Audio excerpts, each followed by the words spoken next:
আমার একদিনের আনন্দের জন্য আমি আমার জৈব বৈচিত্র্য যারা আমার সাথে সারা বছর থাকে, আমার প্রকৃতির ভিতরে তারাও থাকে, আমার নেইবার হিসাবে, আমার মানে বন্ধু হিসাবে, ঠিক আছে, পশু পাখি তো আমাদের বন্ধু। তো যারা আমাদের সাথে সারা বছর থাকে, যাদের কিচিরমিচির সুন্দর গান সকাল সন্ধ্যা বিকাল আমরা শুনতে পাই, তাদের কিচিরমিচির আর না থাকুক, এটা কি আপনারা চান?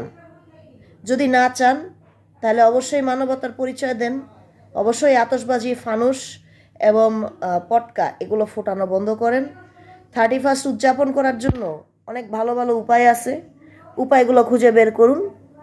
মানুষের আনন্দ করার মাধ্যম এই তিনটা একমাত্র মাধ্যম না, আরও অনেক মাধ্যম আছে।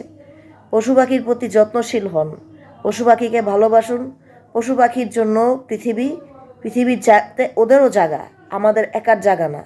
আমার একদিনের আনন্দের জন্য আমি এত হাজার হাজার পাখি মেরে ফেলতে পারবো না, যার জন্য আমিও একটা সময় যে নিজে আতশবাজি ফুটাতাম, ফানুস উড়াতাম, সেই এগুলো বন্ধ করে দিয়েছি। আমি এখন আর এগুলো উড়াই না আজকে 4 বছর। হ্যাঁ, দ্যাটস রাইট। আপনারা দয়া করে, ইটস আ রিকোয়েস্ট, 31শে ডিসেম্বর আপনারা ফানুস, আতশবাজি, পটকা এই তিনটা ফুটাবেন না, এগুলো জ্বালাবেন না। আমি হাত জোর করে বলছি, এগুলো আপনারা জ্বালাবেন না। পশু পাখির ক্ষতি করবেন না, প্রাণীকুলের ক্ষতি করবেন না। প্রাণীকুল আমাদের অংশ। ধন্যবাদ।